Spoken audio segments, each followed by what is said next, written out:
Two teams looking for that Q next to their name. New Zealand and Pakistan will be in action in the beautiful Bengaluru. New Zealand looking to get their campaign back on trail. They started off really well.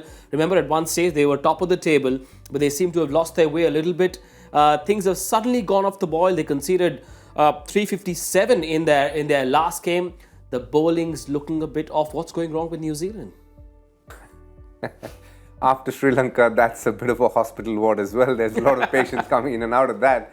We saw Matt Henry drop. He's been replaced by Kyle Jamieson today. Yeah. And, obviously Lockie isn't fit. Mark Chapman isn't fit. Southee's just gotten fit. Then you have Kane Williamson, who's not been unfit. So they have a few problems in terms of fit players. And if you see Kane Williamson's font is rather dull, which tells you he's not going to be available for tomorrow as well. Kyle Jamieson is coming, the big green, whether they'll be playing him tomorrow. I heard Lockie Ferguson is bowling, so there's a good chance Lockie Ferguson will walk in for Matt Henry tomorrow. Now, their worrisome part is Devon Conway, who started well in this tournament but have just dropped off a little bit from the lofty standards that he usually sets. Tom Latham has been a bit of a disappointment so far in the World Cup. Glenn Phillips has been good, just the one knock, 70 he got against Bangladesh. Yesterday, the previous game, he played a good knock of 60. But we all know it came at a time when they knew there was nothing else to do in that game. The game had been done. The three informed batters have been Rachin Ravindra, who's been good for them. Daryl Mitchell, now he's been in some really good form, and Kane Williamson is fit. Obviously, he is what he is. But again, when you go down the order, the bowling, Trent Bolt has not got them the early wickets that they are used to. That has been an area where they need to, obviously they look at. Mitchell Santon has been a revelation for them. So there are been pluses. James Neesham knock in the previous game, again, whether he will be fit because he got hit on the hand, batted much later in that game. Small things like this, but mainly if you had to sum up New Zealand, it's been a bit of a whirlwind as a start. They've done beautifully, but then they've just kept dropping like flies, and they found it hard to sometimes, play their best 11. Yes, after winning 4 in 4, they've lost their last 3, and that augurs really well for their opponents. Pakistan, who are back, at least for now they are. We never know which Pakistan will turn up, but in that last game, they looked like everything sort of came together. The bowlers bowled well. The batters knew exactly what they were doing, barring Babar. This is starting to look like the Pakistan that everyone likes to watch. Well, it's the Pakistan that we know. Yep.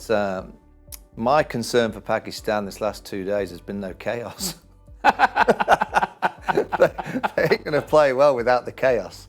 So I'd be slightly concerned if I was a Pakistan fan. Do you think they should start some problem? Someone's got to resign today.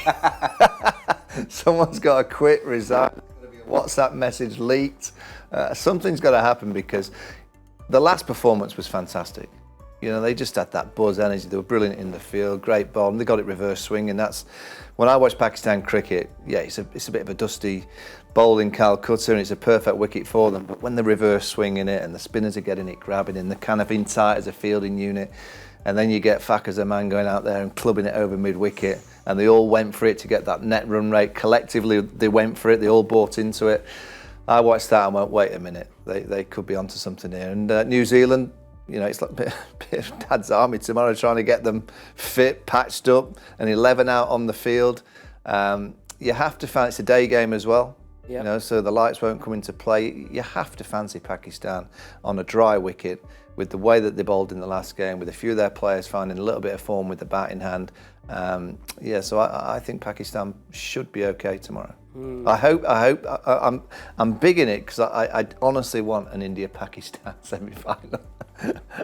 I'm desperate for that to happen. So I need Pakistan to win tomorrow to make sure that that's still a possible. After the fact that England is now probably knocked out, so you feel Pakistan-India will be the best match? Without any question, yeah. I need that big game. I know it's happened already, but a semi-final in Calcutta, India versus Pakistan. I mean, come on. Doesn't get any bigger than that. You just made a lot of people book a second semi-final ticket as well, because if it's India-Pakistan, it will be the second semi-final in Kolkata. If not, India play at the Wankhede in the first semi-final. You've also made the hotel prices in Kolkata start skyrocketing already. Do I get a bonus for that? I think you should speak to a couple of hotels there. Oh, I just want it to keep... if New Zealand wins tomorrow, I think the top 4 is pretty much sorted.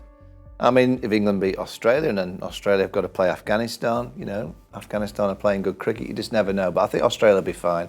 And I think if New Zealand beat Pakistan tomorrow, it's too early for me with a week to go before the semi-finals, or a week and a bit to go before the to really start thinking, oh, the top four are already sorted. So the world, the ICC, everyone, we all need Pakistan to win tomorrow. So it just keeps that dream alive for everybody. Right. By the way, I like New Zealand. Can I just clarify? I do like them. I do like They'll them. edit that part. They're not going to put that out there. I do like them. You like Pakistan a lot more.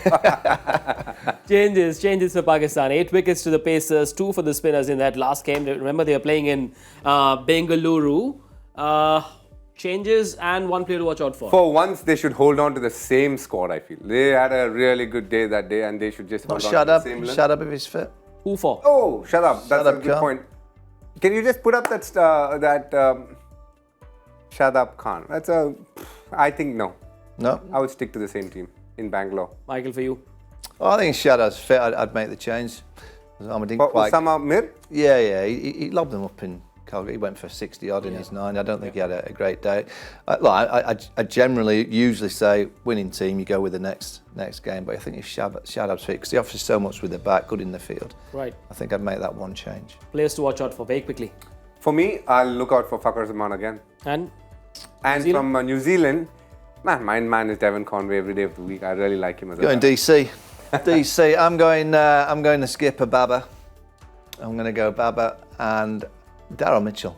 I just think he's, particularly on a good pitch in Bangalore, he's striking it down the ground beautifully. He got out trying to club a spinner out of Pune the other day, but Daryl Mitchell is playing very nicely.